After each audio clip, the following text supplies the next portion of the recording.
Ivan barely crossed the doorway before a hand crushed over his mouth and slammed him into the wall. His maid's voice shook in his ear. "Keep quiet. There are armed men inside waiting for you." And through the crack of the closet door, he saw his fiancée smiling while scheduling his death. The question wasn't who betrayed him. It was whether he'd make it out alive. If this story pulled you in, go ahead and subscribe so you never miss what's ahead. I've got another unforgettable story coming tomorrow. And while you're here, drop a comment and tell me where you're watching from. I love seeing people tuned in from all over the world. Okay, let's get back into it. Ivan Pontes stepped into his penthouse apartment because his fiancée promised him a surprise. His keys were still in his hand when someone rushed him from the side. A palm clamped over his mouth. His back hit the wall hard. "Don't move," his maid whispered, eyes wide with terror. "There are men inside this house waiting to kill you. Brenda Raymond. She shouldn't be this close, shouldn't be touching him." But her grip was iron, her body pressed against his to keep him pinned in the dim entryway. Ivan's instinct screamed to fight back, to push her off, to demand answers. But something in her face stopped him. Not fear for herself, fear for him. She was small compared to him, her maid's uniform still crisp despite the panic radiating from her frame. Dark hair pulled back tight. Hands that had served him coffee 1,000 mornings now forcing him into silence. Her other hand gestured frantically, "Stay down, stay quiet," as she glanced past him toward the living room. Ivan's pulse hammered in his throat. He'd walked into his own home countless times, knew every shadow, every creak, every angle of light. But now, frozen against the wall with Brenda's hand over his mouth, everything felt wrong. The air was too still, the silence too deliberate. She dragged him sideways into the coat closet near the entrance and pulled the door almost shut, leaving just enough space to see into the hallway. Her hand stayed firm over his lips. Her breath came fast and shallow against his ear. "I'm going to move my hand," she whispered, barely audible. "Don't say a word. Don't make a sound. Nod if you understand."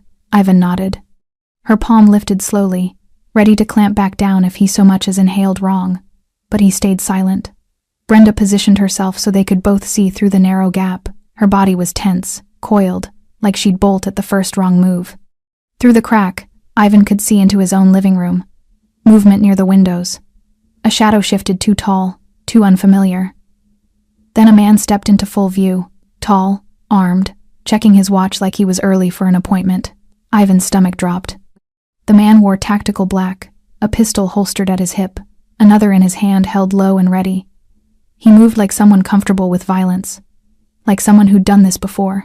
He turned his head, scanning the room with mechanical precision, then muttered something into a radio clipped to his shoulder. Footsteps echoed from deeper in the apartment, slow, unhurried, confident. Ivan heard Vanessa's voice first. She was on the phone, speaking low but clear enough to carry through the open floor plan. "He should be here any minute." "Yes," I confirmed. "He's coming straight home." A pause, then a soft laugh. "Relax. He won't suspect anything. He never does." Ivan's knees nearly buckled. Brenda's hand shot out, gripping his wrist to steady him. Her nails dug in, anchoring him to the moment, forcing him to stay upright. Her eyes locked onto his, filled with a clarity that cut through the fog of shock spreading through his chest. Vanessa appeared in the hallway, phone still pressed to her ear. She was wearing the dress he'd bought her last month, hair loose around her shoulders, smiling, relaxed. She looked like she was planning a dinner party, not an execution. "The guys are in position," she said into the phone. "Living room, bedroom, garage exit. He can't leave." Another pause. "No, Brenda's not a problem. She's just the maid. She won't interfere." Ivan's vision blurred at the edges. The dizziness, the headaches he'd been ignoring for weeks, the way Vanessa always insisted on making his coffee herself, on pouring his drinks, on serving him meals with that warm, loving smile, the strange questions about his schedule, his meetings, his security rotations. It wasn't love. It wasn't care. It was reconnaissance. He thought back to 3 days ago when he'd felt so weak he couldn't get out of bed. Vanessa had been so concerned, so attentive.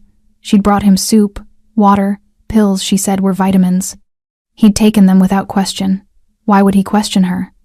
She was supposed to be the one person in his life who wanted nothing from him except him. Brenda's fingers dug deeper into his wrist. Her other hand rose slowly, finger pressed to her lips in warning. Another man walked past the closet, close enough that Ivan could hear the fabric of his jacket brush against the door frame, close enough to smell gun oil and cigarette smoke. The man stopped. Ivan held his breath.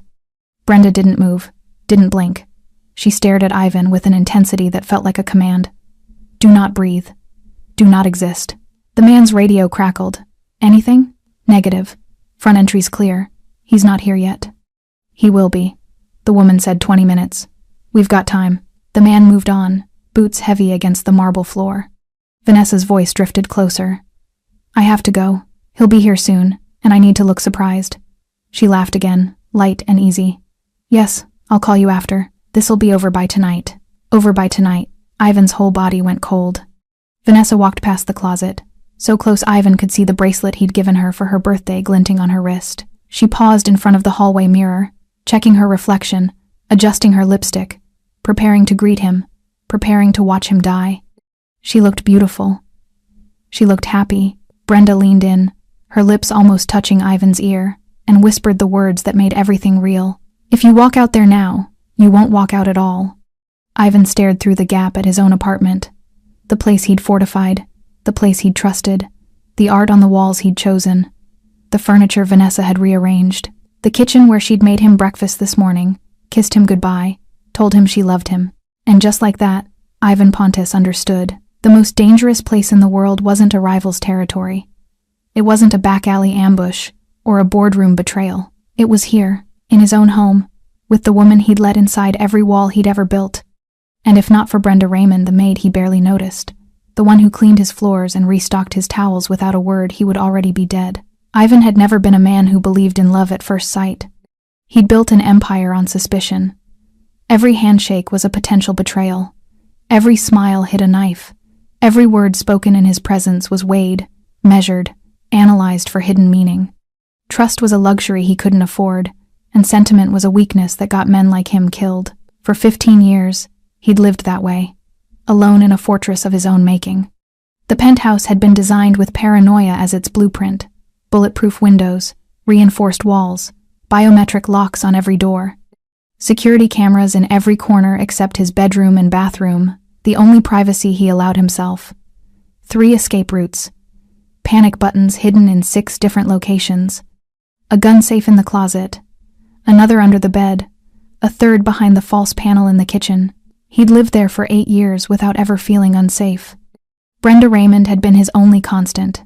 She'd come with references from families he trusted, worked quietly, never asked questions, never gossiped, never lingered where she wasn't needed. She kept his space clean, his refrigerator stocked, his dry cleaning organized. She was invisible in the way good help should be invisible. He paid her well. She did her job. That was the extent of their relationship, until Vanessa. Ivan had met her at a gallery opening he'd attended only because a business associate insisted. He'd been bored within 10 minutes, nursing a glass of whiskey and planning his exit when she'd appeared beside him. You hate it too, she'd said, not as a question. He'd looked at her then, really looked. Blonde hair that caught the light, green eyes that seemed genuinely amused rather than predatory, a dress that was elegant without trying too hard. She wasn't performing, wasn't posturing, she was just there. The art or the people? He'd asked. Both. She gestured to a canvas covered in aggressive red slashes. That's supposed to be about rage and societal collapse. I think it's just bad. He'd laughed. Actually laughed. He couldn't remember the last time that had happened. They'd talked for an hour. She was smart, worked in art acquisitions, traveled frequently, knew wine and literature and history. But she didn't show off her knowledge like a weapon. She asked questions, listened to his answers, made him feel like what he said actually mattered. When he'd asked for her number, she'd hesitated just long enough to make it feel real. I don't usually date men who look like they could have me killed, she'd said, smiling. I don't usually date, he'd replied. She'd given him her number anyway. The first month was careful. Dinners at restaurants where he knew the owners, walks in public parks, phone calls that lasted hours but revealed nothing critical. Ivan had been cautious, running background checks, watching for inconsistencies, testing her reactions to questions designed to expose lies. She'd passed every test. By month 2, he'd started to relax. Vanessa never pushed, never asked about his work directly, never demanded to know where he was or who he was with. She had her own life, her own career, her own friends. She didn't cling, didn't manipulate, didn't play games. She just existed beside him. Easily. Naturally. In month 3, she'd met Brenda for the first time. Ivan had invited Vanessa to the penthouse for dinner, something he'd never done with anyone before. Brenda had been in the kitchen, preparing the meal he'd requested. Vanessa had walked in, extended her hand, and introduced herself like Brenda was a person worth knowing. "You keep this place beautiful," Vanessa had said, genuine warmth in her voice. "Ivan's lucky to have you." Brenda had smiled politely, shaken her hand, and returned to her work. But Ivan had noticed the way Brenda watched Vanessa that night, carefully, quietly, like she was taking notes. He should have paid attention to that. By month 4, Vanessa had started staying over. Not every night she had her own apartment, her own routines, but enough that her presence became familiar, comfortable. She'd leave clothes in his closet, books on his nightstand, her favorite coffee in his kitchen. She'd wake up beside him and make breakfast while he showered. She'd ask about his day and actually listen to his answers. She'd made him feel normal. Like maybe he wasn't just a collection of enemies and contingency plans. Like maybe he deserved something softer than survival. In month 5, she'd asked if she could move in. They'd been lying in bed, her head on his chest, his fingers running through her hair. "I hate going back to my place," she'd said quietly. "It doesn't feel like home anymore." "This does." He'd hesitated. Every instinct told him to say no, to keep distance, to maintain separation. But when he'd looked at her face open, vulnerable, hopeful, those instincts had felt like cowardice. "Okay," he'd said. "Move in." She'd smiled like he'd given her the world. Brenda had said nothing when Vanessa's belongings arrived. She'd simply reorganized the closets, made space in the bathroom cabinets, adjusted her cleaning schedule to accommodate another person. Professional, efficient, silent. But Ivan had caught her watching Vanessa sometimes. The way Brenda would pause in doorways when Vanessa was on the phone. The way she'd linger in the kitchen when Vanessa made Ivan's coffee. The way her eyes would track Vanessa's movements through the apartment like she was memorizing patterns. Ivan had dismissed it as territorial behavior. Brenda had been there first. Vanessa was new. Of course there would be adjustment. He'd been so stupid. Because while he was falling in love, or whatever passed for love, in a man who'd forgotten how to feel it, Vanessa had been working. Studying his routines, mapping his security, learning which doors he used, which routes he took, which guards he trusted, which nights he came home late. She'd asked innocent questions. "Do you always meet with your accountant on Tuesdays? Why do you prefer the south elevator? How long has Brenda worked for you?" He'd answered them all, freely, happily, because she'd made him believe she cared. And the whole time, Brenda had been watching, listening, seeing what Ivan was too blinded by affection to see. Now, pressed against him in the darkness of a closet, her hand still gripping his wrist like a lifeline, Brenda Raymond was the only reason he was still breathing. Ivan's chest tightened with a shame so heavy it felt like drowning. He'd trusted the wrong woman, and it was going to cost him everything. Brenda Raymond had learned to be invisible a long time ago. It was a skill she'd perfected over 20 years of domestic work in homes where people spoke freely because they forgot she had ears, where secrets spilled across dinner tables while she poured wine, where powerful men made dangerous deals on phone calls while she dusted shelves 3 feet away. Invisibility kept her employed, kept her safe, kept her useful. But invisibility also gave her information. And information, she'd learned, was the difference between survival and becoming collateral damage. She'd known something was wrong with Vanessa within 2 weeks of the woman moving in. It wasn't anything obvious. Vanessa was careful, too careful. The way she'd rearrange items on shelves and then photograph them with her phone, claiming she was redecorating ideas. The way she'd ask Brenda questions about Ivan's schedule while pretending to make small talk. Does he usually work late on Thursdays? Which car service does he prefer?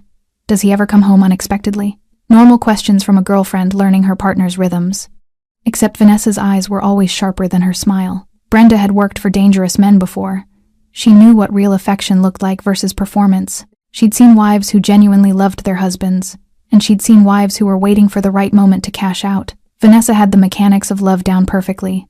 The touches, the laughter, the morning kisses, but there was something rehearsed about it. Something that felt like a job well done, rather than genuine emotion. Still, Brenda had said nothing. It wasn't her place. She was the maid. Her job was to clean, organize, and disappear. Ivan Pontes paid her generously to mind her business, and she'd survived 2 decades in this world by doing exactly that. But 3 days ago, everything changed. Brenda had been in the laundry room folding Ivan's shirts when she'd heard Vanessa on the phone in the hallway. The door was open just a crack. Vanessa must have thought she was alone. "He's been sick all week," Vanessa had said, voice low. "I've been keeping the doses small enough that he just thinks it's stress. No, he hasn't seen a doctor. I convinced him it's just exhaustion." Brenda's hands had frozen mid-fold. "The timeline's still good," Vanessa continued. "I'll call him home early on the 10th. Tell him I have a surprise. He'll come. He always comes when I ask." A pause, then a quiet laugh. "Yes, I'm sure. He trusts me completely." Brenda had set the shirt down carefully, silently, her heart pounding in her ears. She'd moved to the crack in the door and watched Vanessa pace the hallway, phone pressed to her ear, completely unguarded. "4 men should be enough for the apartment," Vanessa said. "He doesn't keep guards inside, just the building security. And I've already mapped the exits. Living room, bedroom, garage. Cover all 3 and he's got nowhere to go." Another pause. "Brenda? She's not a threat. She's just the help. She won't do anything. The help won't do anything." Brenda had stood there, pressed against the laundry room wall, listening to a woman casually plan her employer's murder while dismissing her as irrelevant. She should have been angry, should have been insulted. But all she felt was cold, calculated clarity. Vanessa had made a mistake. She'd underestimated the invisible woman who'd served her coffee every morning. After Vanessa had walked away, Brenda had stood in that laundry room for 10 full minutes, weighing her options. She could run, pack her things, disappear, find work somewhere else. She'd done it before when situations got dangerous. Survival first, that was the rule. She could tell Ivan, but would he believe her? He was in love, or whatever men like Ivan called it when they finally let their guard down. He'd ask for proof, evidence, and Brenda had nothing but overheard whispers and instinct. She could call the police, but what would she say? That she overheard a phone call that might have been about anything?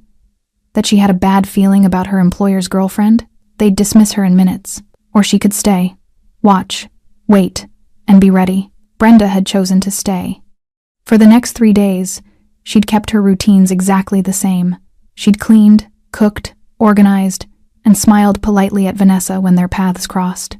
She'd shown no suspicion, no concern, no awareness, but she'd also started paying attention to everything. She'd noted which rooms Vanessa spent time in when Ivan was gone.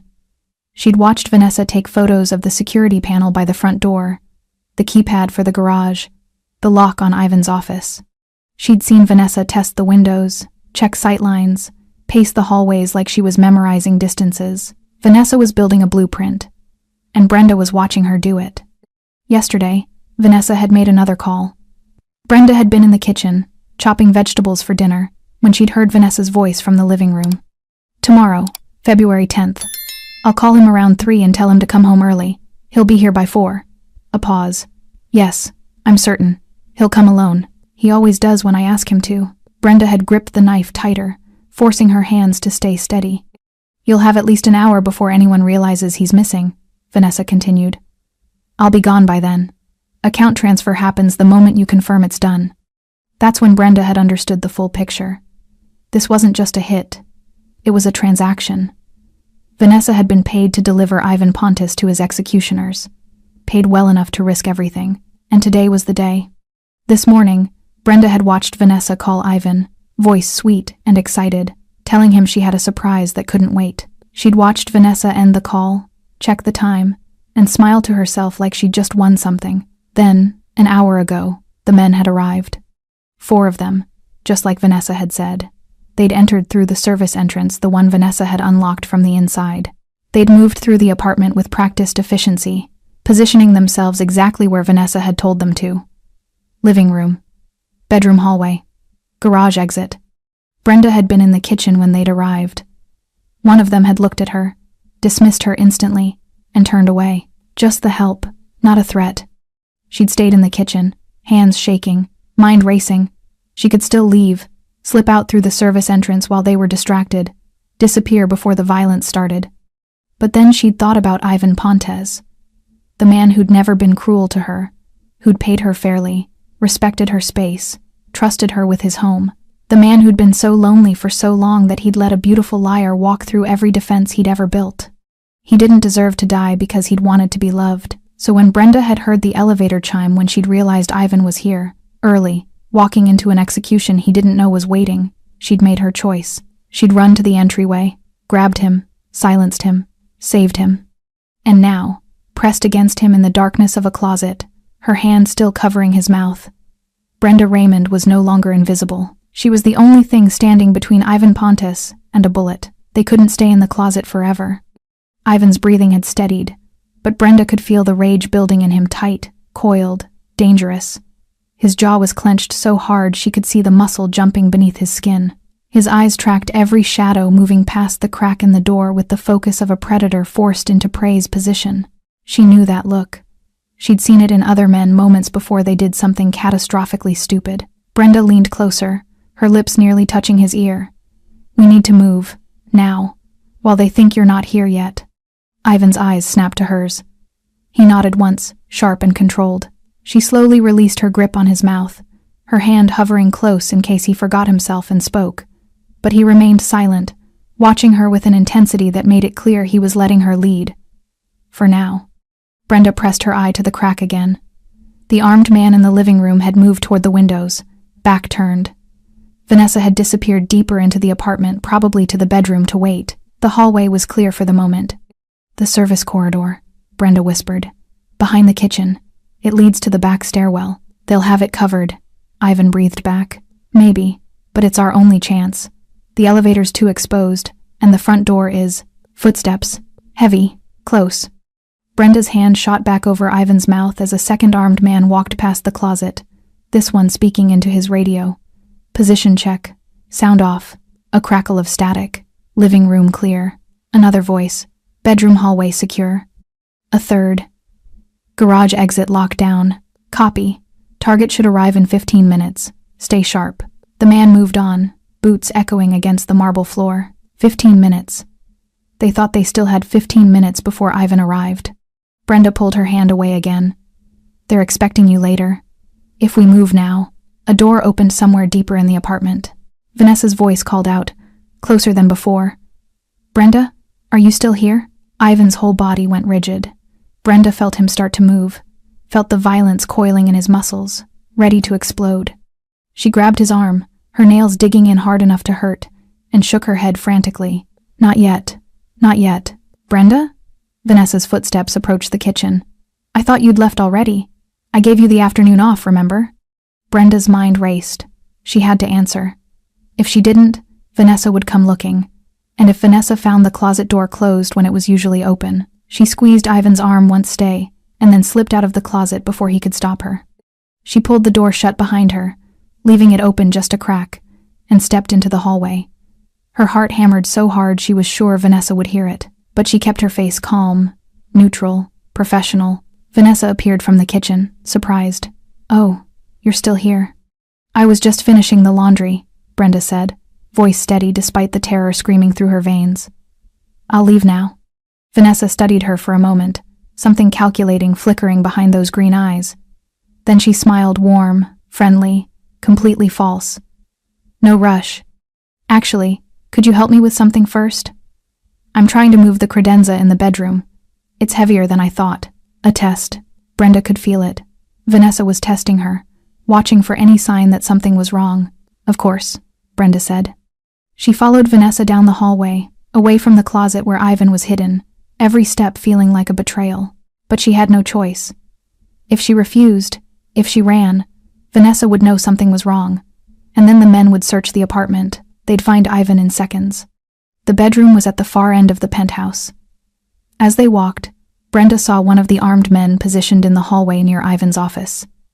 He nodded at Vanessa as they passed. Vanessa nodded back, casual and familiar. They were working together, completely synchronized. In the bedroom, Vanessa gestured to the heavy wooden credenza against the wall. "I want it moved to the other side, near the window." Brenda knew there was no credenza near the window in any of Vanessa's design photos.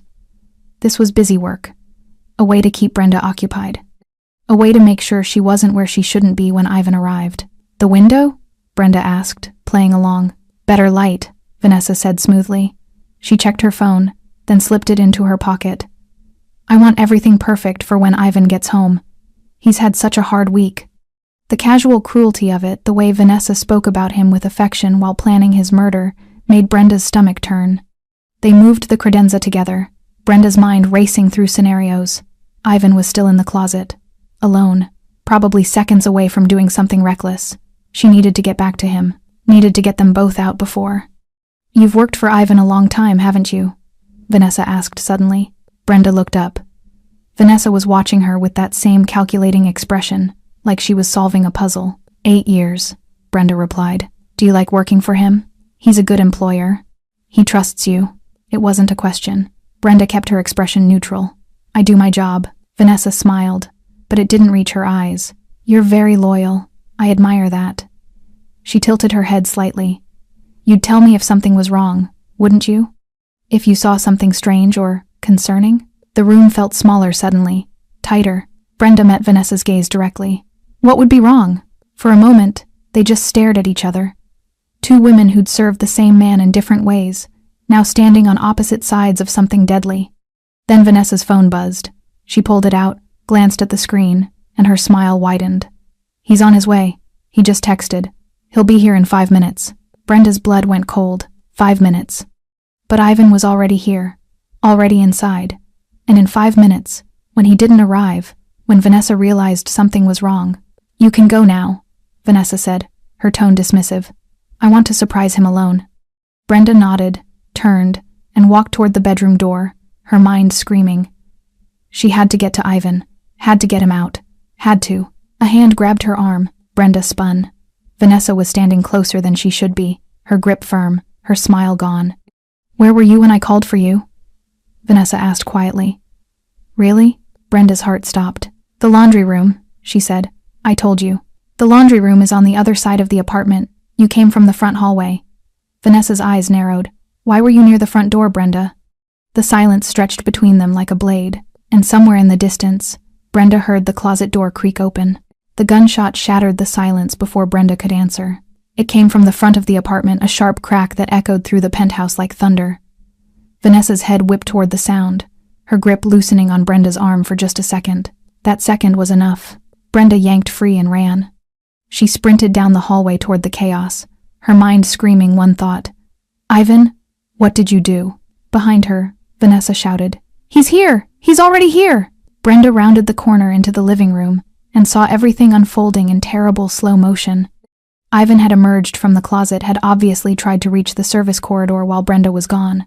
But the man who'd been positioned in the living room had spotted him. Now they were locked in a violent struggle near the kitchen entrance. Ivan's hand wrapped around the man's wrist, forcing the gun toward the ceiling. The weapon discharged again, another deafening crack. Plaster rained down from the ceiling. Move! Ivan roared when he saw Brenda. The second armed man appeared from the bedroom hallway, weapon raised. Brenda didn't think. She grabbed a heavy crystal vase from the console table and hurled it. It struck the man's shoulder, not enough to stop him, but enough to make him stumble, his shot going wide.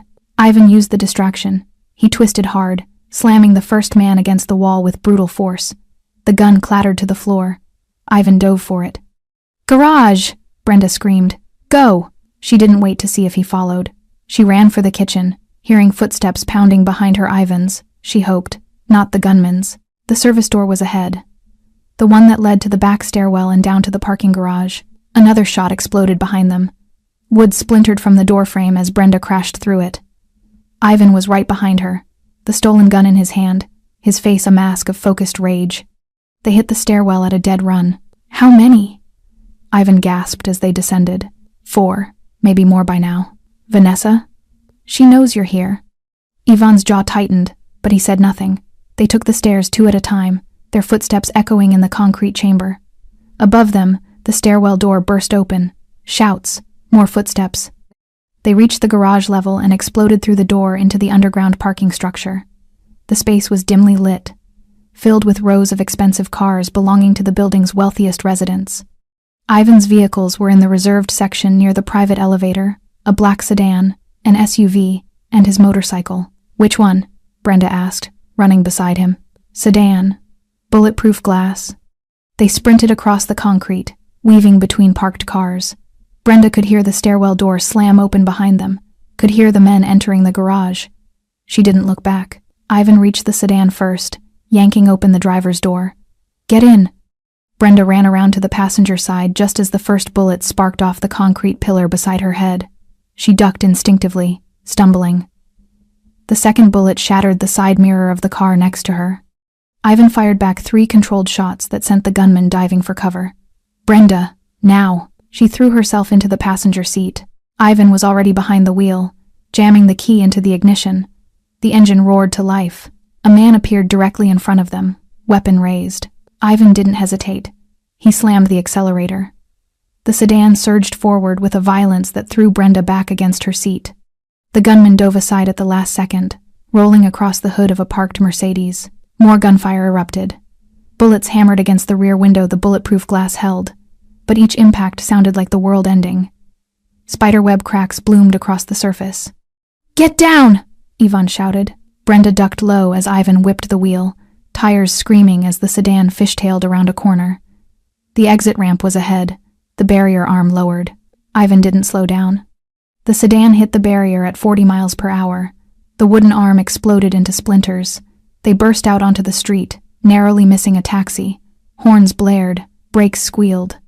Ivan cut left, then right, weaving through traffic with a precision that spoke of experience. Brenda gripped the door handle, her heart trying to escape through her ribs. Behind them, a black SUV emerged from the garage. They're following, Brenda said, voice shaking. I know. Ivan's eyes flicked to the rearview mirror. His hands were steady on the wheel, but she could see the tension in his shoulders, the way his knuckles were white from gripping too hard. He took another hard turn, accelerating down a side street. The SUV stayed close, aggressive and relentless. A gunshot, then another. The rear window cracked further, one more hit, and it would shatter completely, bulletproof or not. Ivan slammed the brakes and jerked the wheel. The sedan spun 180 degrees, tires smoking. For a moment, they were facing the oncoming SUV directly. Ivan raised the stolen gun and fired through his own windshield. The SUV swerved violently, its driver ducking. It clipped a parked car, metal shrieking against metal, and spun out of control. Ivan was already moving again, the sedan launching forward, accelerating past the wreckage before the SUV could recover. They raced through 3 more blocks before Ivan took a sharp right into an alley, then another left, then straight for 2 blocks, then right again. Brenda lost track of the turns. Finally, Ivan pulled into an underground parking garage beneath an office building, killed the engine, and sat perfectly still. Silence. Brenda realized she was shaking. Her hands, her legs, everything trembling like she'd been submerged in ice water. She could still hear the gunshots echoing in her ears, could still feel the impact of bullets against the car. Are you hurt? Ivan asked quietly. She shook her head, not trusting her voice.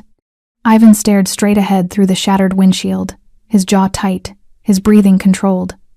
You saved my life. You saved mine, Brenda replied. In the garage. That shot. We're not safe yet. Ivan pulled out his phone, checking something. This location isn't secure. We need to move again.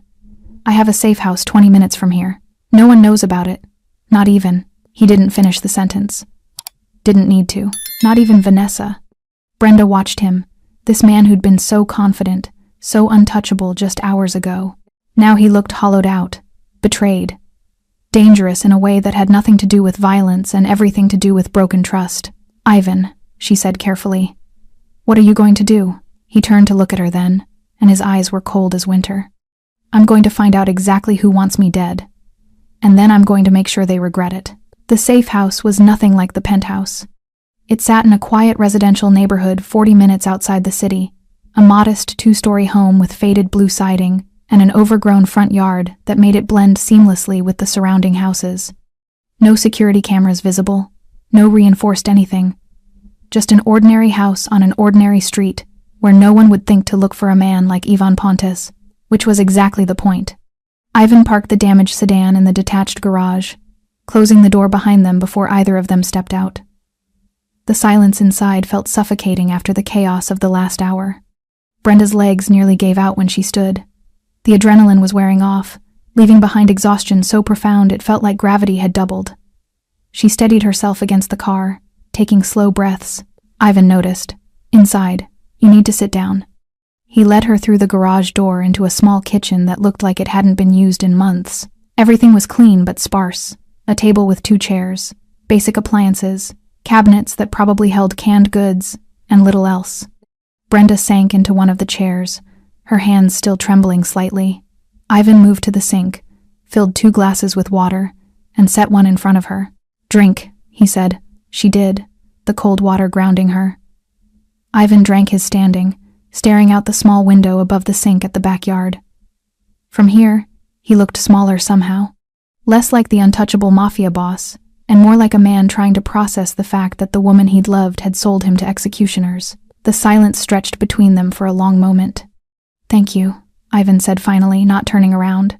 "For what you did, for warning me, for running with me, for—" He paused, his jaw working. "For not leaving me to die. I couldn't," Brenda said quietly. "I couldn't just walk away. Most people would have. I'm not most people." Ivan turned then, leaning back against the counter, studying her with an intensity that made her uncomfortable. 8 years you've worked for me. I never really saw you. Not really. You were just there. Part of the furniture. It should have stung. It didn't. Brenda had been invisible on purpose. That was the job, she said. No. Ivan shook his head. It was my failure. I was so focused on watching for threats from outside that I missed everything happening right in front of me. He laughed, but there was no humor in it. Vanessa played me perfectly, and you, the woman I never paid attention to, you're the only one who saw it coming. Brenda set down her glass. I didn't know for certain. Not until 3 days ago. What happened 3 days ago? She told him. Everything.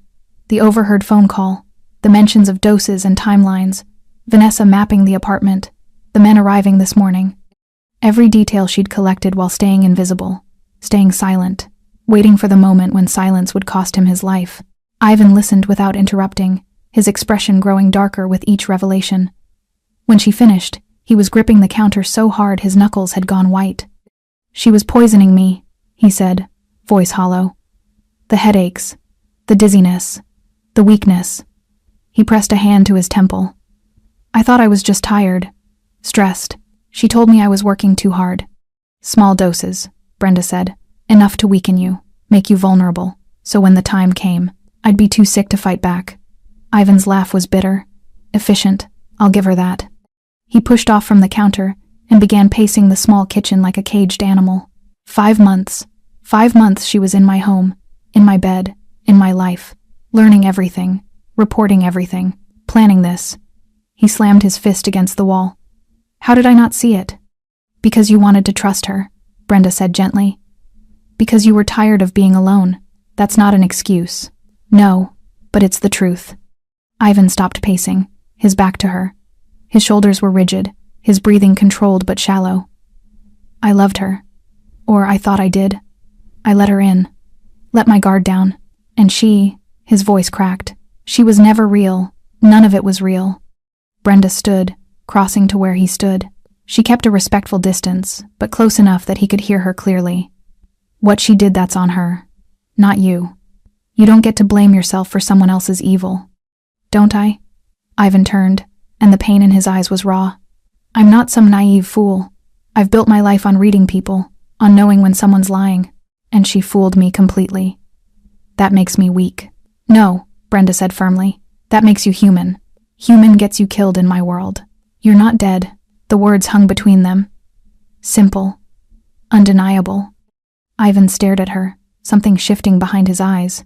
Because of you. Because I paid attention when you couldn't, Brenda corrected. That's what loyalty looks like. It's not weakness. It's survival. He was quiet for a long moment, studying her face like he was seeing her for the first time. Why did you stay? You could have run, could have saved yourself. Why risk your life for mine? Brenda had asked herself that question a dozen times in the last 3 days. The honest answer was complicated, a mix of principle, stubborn loyalty, and something deeper she didn't fully understand. Because you were decent to me, she said finally. In 8 years, You never treated me like I was beneath you. You paid me fairly, respected my space, trusted me with your home." She paused. "And because no one deserves to be murdered by someone they love." Ivan's expression softened, the anger and pain giving way to something that looked like gratitude. "You could have been killed today, because of me, but I wasn't. They know who you are now. They'll come after you too. I know. You can't go back to your apartment, can't contact anyone you know. Your life just became as dangerous as mine." Brenda nodded slowly, the weight of that reality settling over her. She'd known it the moment she'd grabbed Ivan in the hallway, the moment she'd chosen to save him instead of herself.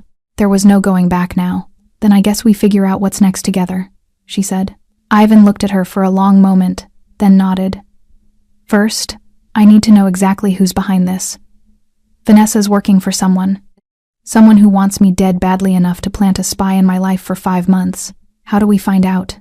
I have resources, contacts Vanessa doesn't know about, systems she couldn't access." He moved toward the stairs. "I have a secure setup in the basement. Give me an hour and I'll have answers." He started up the stairs, then paused, turning back. "Brenda? Yes? Are you a spy too?" The question should have hurt, should have felt like an insult after everything. But Brenda understood. Trust had to be rebuilt from scratch. "No," she said simply. "I'm just the maid who decided you deserved to live." Ivan held her gaze, searching for deception. Finally he nodded. "Good.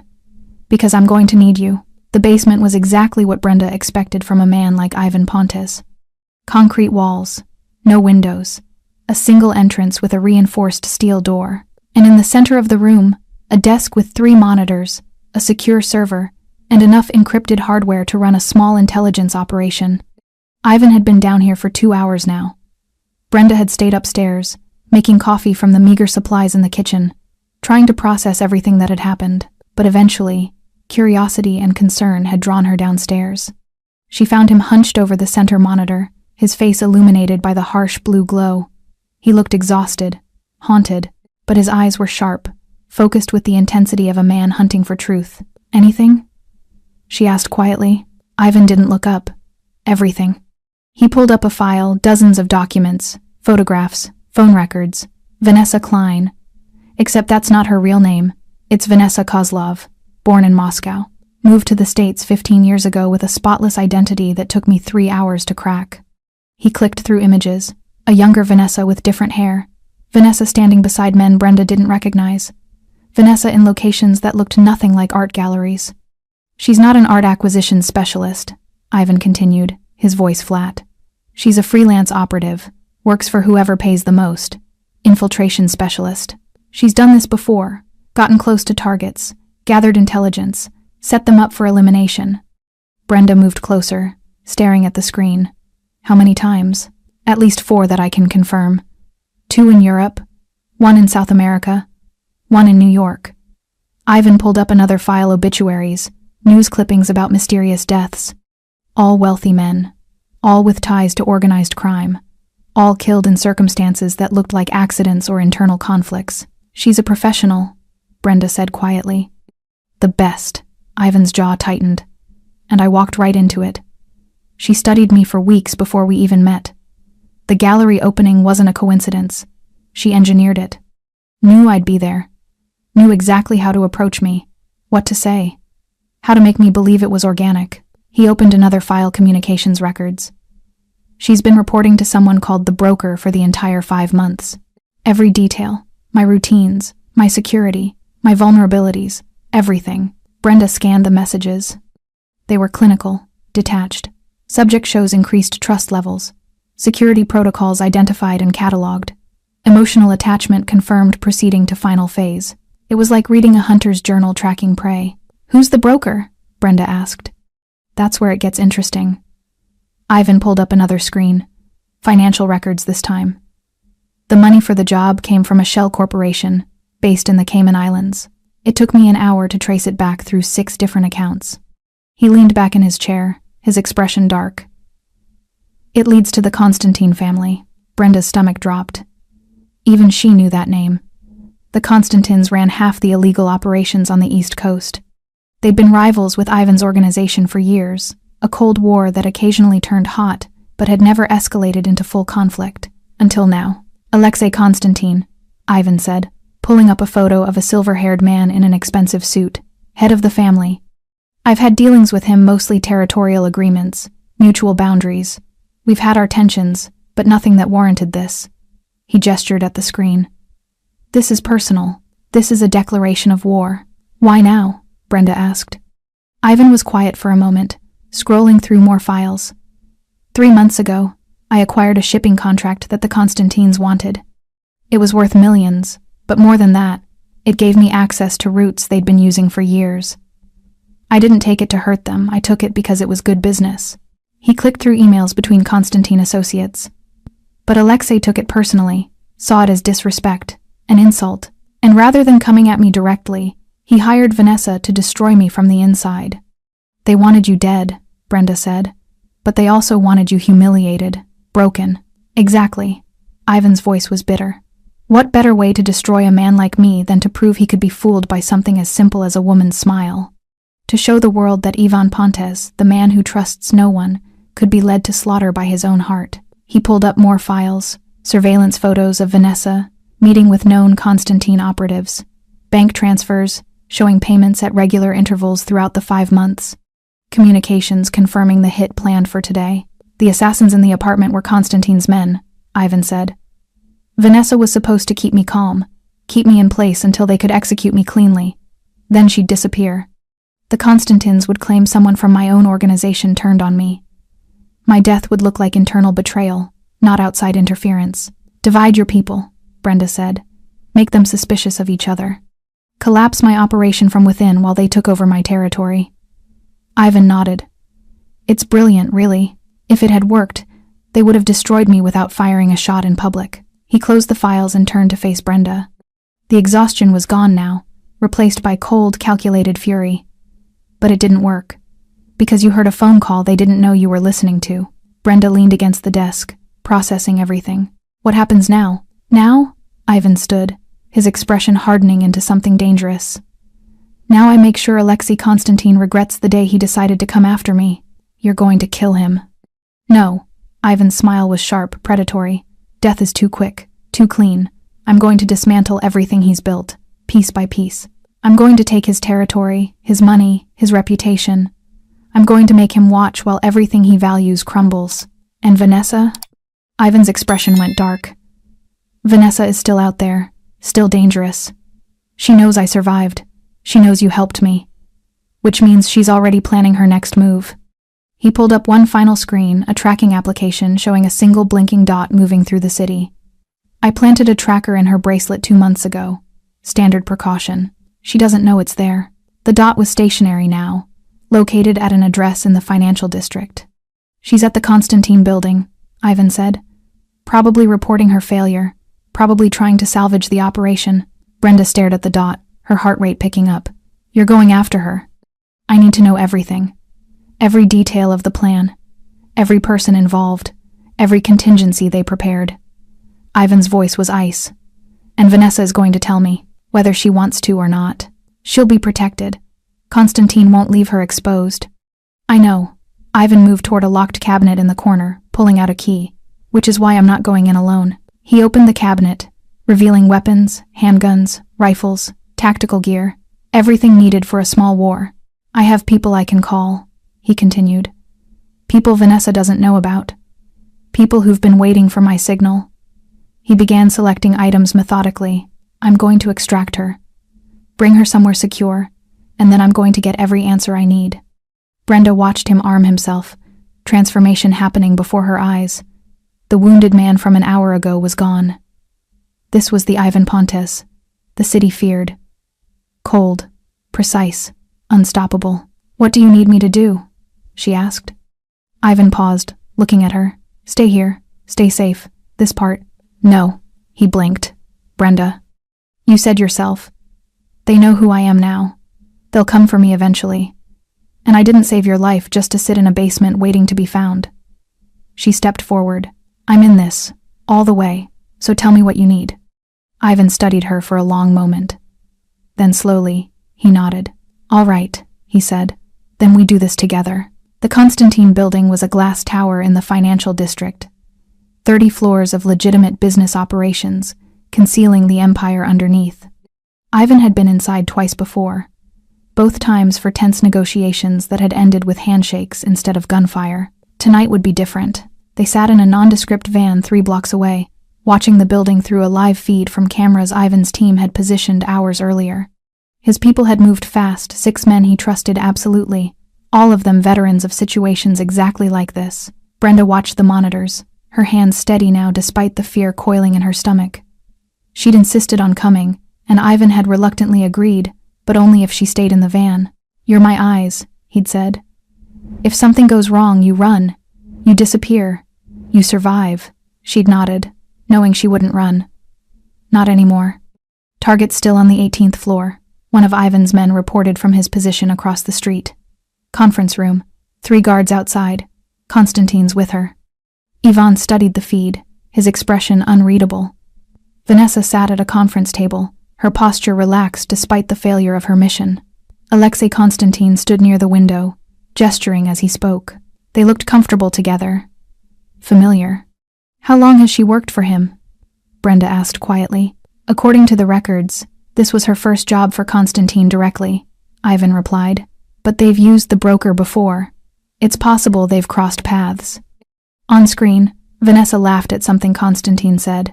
The sound made Ivan's jaw tighten. "She's not afraid," Brenda observed. "She should be." Ivan clicked his radio. "All teams, status check. Team 1, in position. Team 2, ready. Team 3, set." Ivan's plan was precise.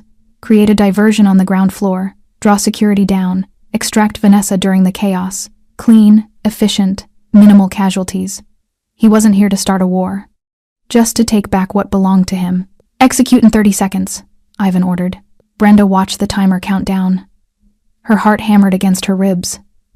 This was insane. They were walking into enemy territory to kidnap someone under the protection of one of the most dangerous men in the city. The timer hit 0. On the ground floor feed, smoke grenades detonated in the lobby. Alarms shrieked. Security rushed toward the commotion. Ivan's team moved like shadows through the service entrance, ascending the back stairwell in tactical formation. Everything went according to plan for exactly 4 minutes. Then Vanessa stood up in the conference room, checked her phone, and smiled directly at the camera. "She knows," Brenda breathed. Ivan's eyes narrowed. "That's impossible. Those cameras are—" "She knows," Brenda repeated, watching as Vanessa said something to Constantine. The older man's expression shifted from irritation to amusement. Ivan's radio crackled. "Sir, we're picking up movement. Multiple hostiles converging on the stairwell. It's an ambush." "Abort," Ivan said immediately. "Fall back to—" The conference room door opened. More guards entered, not the 3 that had been there before. 8, 10, all armed. Vanessa walked to the window, looking out at the city with the casual confidence of someone holding all the cards. She pulled out her phone, typed something, and set it on the table. Brenda's phone buzzed. She looked down, her blood running cold. A text from an unknown number. "Did you really think I wouldn't be ready for this, Ivan? She's been tracking us," Brenda said. "This whole time she's been—" "Waiting for me to come for her," Ivan finished, his voice tight with controlled rage. This wasn't extraction. This was bait. Another text appeared. "Come upstairs. 18th floor. Alone. Or I'll send my people to the safe house. The blue one with the overgrown yard. Should I describe the kitchen too?" Ivan's face went white. She knew about the safe house, the one location he'd thought was completely secure. "She's bluffing," one of his men said over the radio. "No," Ivan replied quietly. "She's not." Brenda grabbed his arm. "You can't go up there. It's suicide.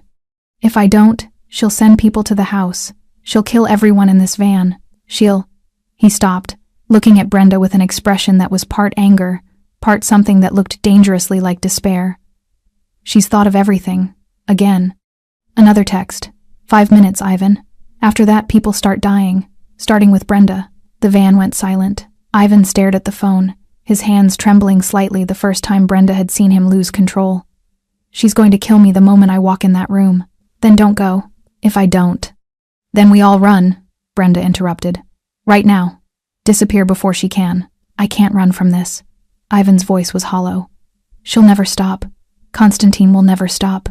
They've already proven they can find me anywhere. The only way this ends is if I face her. He stood, checking his weapon, his movements mechanical. Resigned. Ivan, please.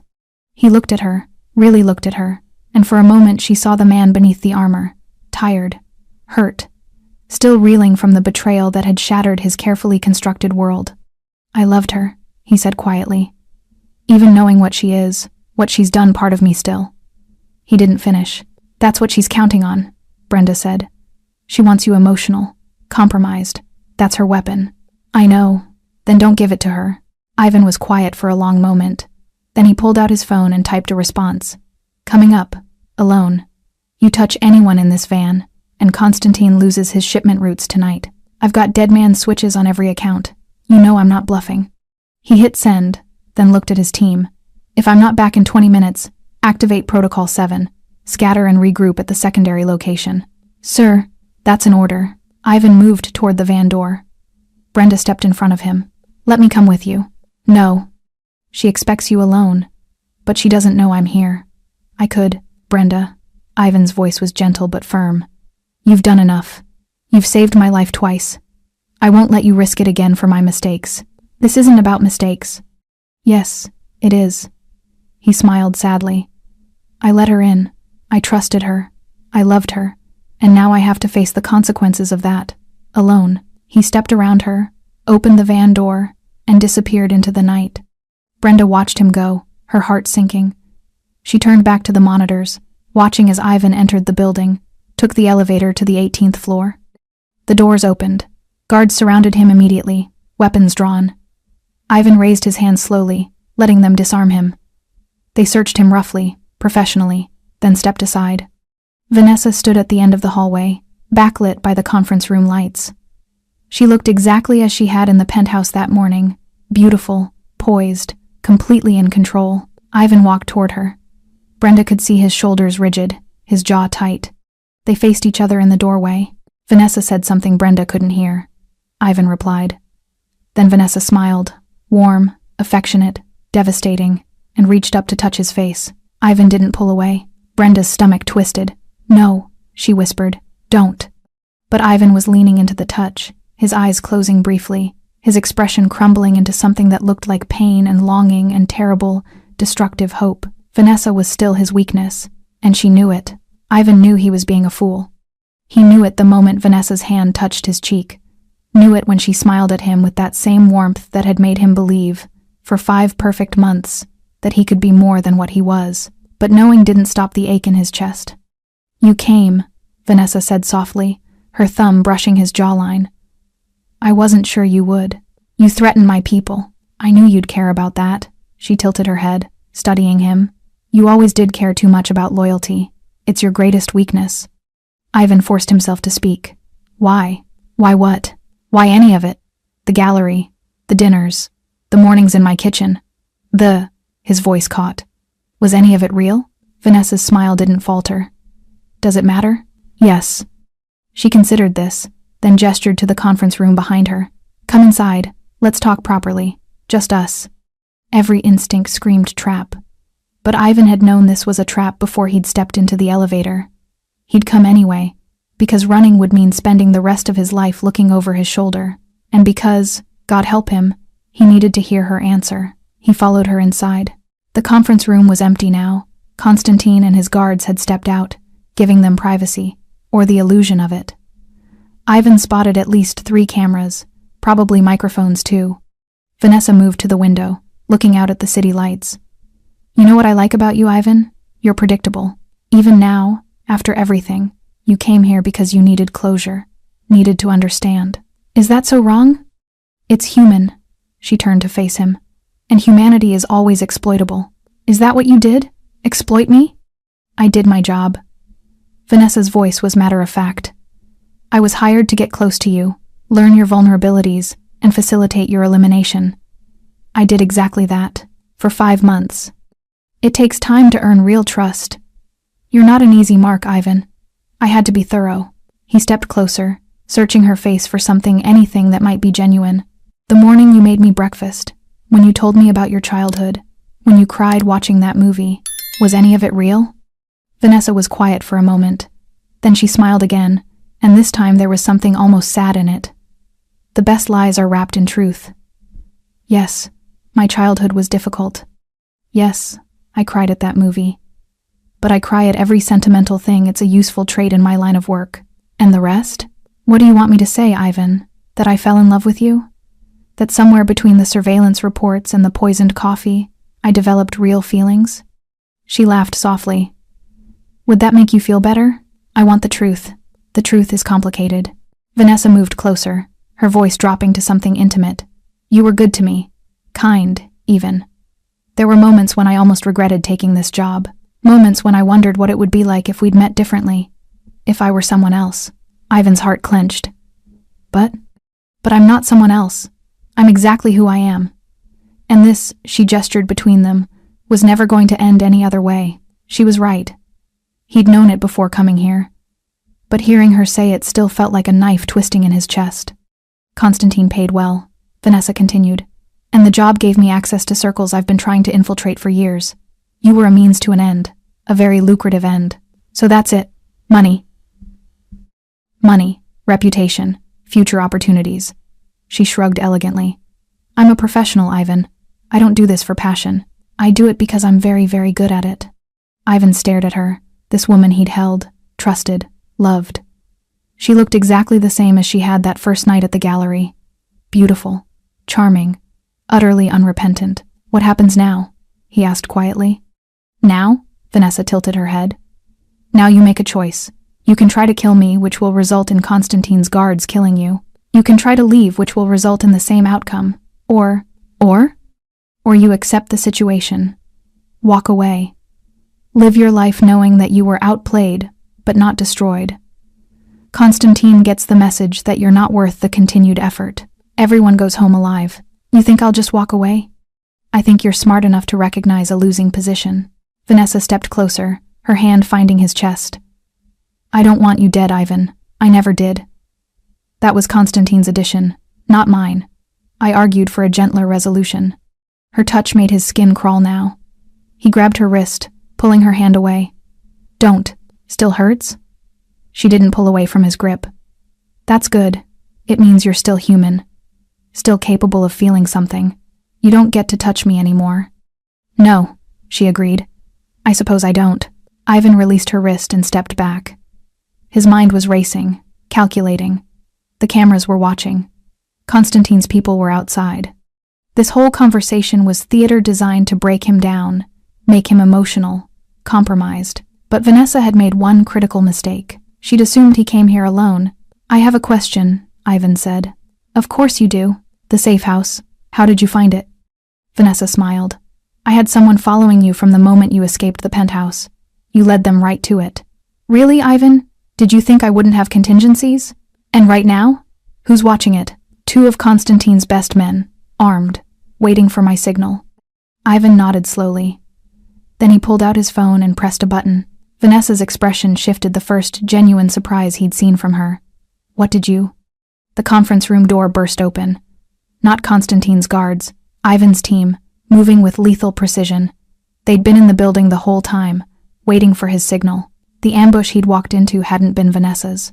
It had been his. You, Vanessa started. I learned from the best, Ivan interrupted. You taught me that humanity is exploitable. So I used mine as bait. His men secured the room in seconds. Constantine's guards tried to respond, but Ivan's people had already neutralized them in the hallway. The element of surprise and superior planning had won. Vanessa didn't run, didn't fight. She just stood there, reassessing, recalculating. The safe house? She asked. Empty. Has been for 2 hours. We moved locations after you sent that first text. Ivan stepped closer. You're good, Vanessa, but you made one mistake. You assumed I'd come here broken, desperate, easy to manipulate. And you're not? Oh, I am, Ivan admitted. But I'm also not stupid. You taught me that love is a weapon, so I used it. I let you think you still had power over me. Let you think I was here for closure. What are you here for? Information, names, every detail of Constantine's operation, every person involved in the plan to kill me. His voice went cold. And you're going to give it to me. Vanessa's smile returned, sharp and dangerous. Or what? You'll torture me? Kill me? You're not that man, Ivan. No, he agreed. But I know people who are. And unlike you, I don't enjoy cruelty. I just recognize when it's necessary. For the first time, real fear flickered across Vanessa's face. Ivan gestured to his men. Take her. Secure location. Make sure she's comfortable. He paused. For now. As they led her toward the door, Vanessa looked back at him. You're making a mistake. Constantine will. Constantine is about to have much bigger problems than me, Ivan interrupted. See, while you were planning my death, I was planning his dismantling. Every account, every route, every ally. By morning he'll have nothing. Vanessa stared at him, finally understanding. You played me. I learned from the best, Ivan repeated. She laughed, then genuine, almost admiring. Maybe I did care about you. Just a little. I'll never know if that's true, Ivan said quietly. And that's your punishment. Living with the knowledge that you could have had something real, but you chose this instead. They took her away. Ivan stood alone in the conference room, his hands shaking now that the performance was over. He'd won, but victory felt hollow. His phone buzzed. A text from Brenda. Are you all right? He looked at those 3 words for a long moment. Then he typed back. Yes. Coming down. It wasn't entirely true. But it was close enough. The sunrise found Ivan standing on the roof of a different safe house, this one in the industrial district, surrounded by warehouses and forgotten buildings where no one looked twice at strangers. He hadn't slept, couldn't sleep. Every time he closed his eyes, he saw Vanessa's smile, heard her voice, felt her hand on his face. The door behind him opened. Brenda stepped out, carrying 2 cups of coffee. You should rest, she said, handing him one. Can't. Won't, you mean? Ivan took the coffee, appreciating its warmth. Is it done? Your people finished the transfers an hour ago. Constantine's accounts are empty. His routes are compromised. His allies are abandoning ship. Brenda leaned against the railing beside him. By noon, he'll be bankrupt and alone. Good. And Vanessa? Secure. My interrogators will start in an hour. She'll tell us everything eventually. Ivan's voice was flat, emotionless. Then we'll decide what to do with her. Brenda studied his profile. You could let her go. No, she can't hurt you anymore. You've won. She tried to kill me, Brenda. Poisoned me. Set me up for execution. Let her go and she'll do it to someone else. I know. But I also know what keeping her will do to you. Ivan was quiet for a long moment. Then he said, I almost gave her another chance. When she touched my face in that conference room, I almost... He stopped, swallowing hard. Part of me wanted to believe her, wanted to think that maybe, somewhere in all the lies, there was something real. That's not weakness. That's humanity. Humanity almost got me killed. No, Brenda corrected. Trust in the wrong person almost got you killed. There's a difference. Ivan turned to look at her. This woman who'd saved his life twice now, who'd risked everything despite having no obligation to do so. Why did you really stay? The truth this time. Brenda was quiet, considering. Because 8 years ago, I took a job working for a dangerous man. And every day, I waited for him to show his true nature. To be cruel, or violent, or treat me like I was disposable. And you never did. You were isolated, yes. Paranoid, absolutely. But you were never cruel. You treated me like a person. Paid me what I was worth. Respected my boundaries. She smiled slightly. So when I realized someone was trying to kill you, I couldn't just walk away. Because despite everything you are, you didn't deserve to die for wanting to be loved. Ivan felt something crack open in his chest. Something that had been locked down tight for so long he'd forgotten it was there. I never even asked about your life, he said. Your family, your dreams. 8 years and I knew nothing about you. That was the job. I was supposed to be invisible. No one should have to be invisible. Brenda met his eyes. I chose it, just like you chose your walls. We both built prisons for different reasons. They stood in silence, watching the sun climb higher over the city. Below them, the world was waking up, people heading to work, living ordinary lives, unaware of the violence and betrayal that had played out in the shadows. What happens now? Brenda asked. After Constantine is finished, after Vanessa talks, after everything is handled? Ivan considered this. I rebuild. Smarter this time, more carefully. And the walls? Higher than ever. That's not living, Ivan. That's just surviving. Surviving kept me alive. And look how lonely it made you." Brenda's voice was gentle but firm. "Lonely enough that when someone showed you kindness, you ignored every instinct you had just to feel it for a while longer." She was right. He knew she was right. "I don't know how to do it differently," he admitted. "Neither do I. But maybe that's something we figure out together." Ivan looked at her, surprised. "Together? You said it yourself, they know who I am now. I can't go back to my old life. Can't just find another job cleaning houses for dangerous men." She smiled wryly. "Like it or not, we're bound together now. Survivors of the same disaster. I'm not good company. Neither am I. We'll manage." Something that might have been a smile touched Ivan's lips. "You saved my life, Brenda. Twice. I owe you more than I can ever repay. Then stop trying to repay me and just let me stay. Let me be the person who tells you when you're being stupid, who pays attention when you can't, who reminds you that trust doesn't have to mean destruction." Ivan was quiet for a long moment. Then he extended his hand. "Partners?" Brenda shook it. Partners. Below them, the city continued its endless motion. Somewhere in a secure location, Vanessa sat in a room, knowing her carefully laid plans had unraveled. Somewhere across town, Constantine was discovering the true cost of underestimating his enemies. But up here, on this roof, two people who'd lived in shadows were choosing something different. Not love, not yet, maybe not ever, but something equally valuable. Trust earned through fire, loyalty proven through action, and the quiet understanding that survival means nothing if you're always alone. Ivan Pontes had built an empire on suspicion and isolation.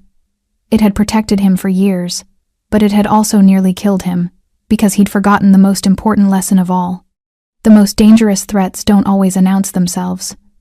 Sometimes they walk through your front door with a smile and a promise. And sometimes salvation comes from the people you never really saw, the ones who were there all along, invisible and watching, waiting for the moment when staying silent would cost more than speaking up. Brenda Raymond had been invisible for 8 years. She'd chosen to be seen when it mattered most, and in doing so, she'd saved more than Ivan's life. She'd reminded him that strength isn't just about walls and weapons, and never trusting anyone. Sometimes it's about recognizing when the person beside you deserves to be trusted. Even when, especially when everything else has fallen apart. The sun rose higher. They finished their coffee in silence. And for the first time in longer than he could remember, Ivan Pontes didn't feel quite so alone. "Thanks for sticking with this story until the very end. You're the reason these stories feel alive. If you're ready for another powerful journey, just tap the next video on your screen. And before you go, leave a quick comment and rate this story from 1 to 10. I'm excited to read your thoughts and connect with you in the comments.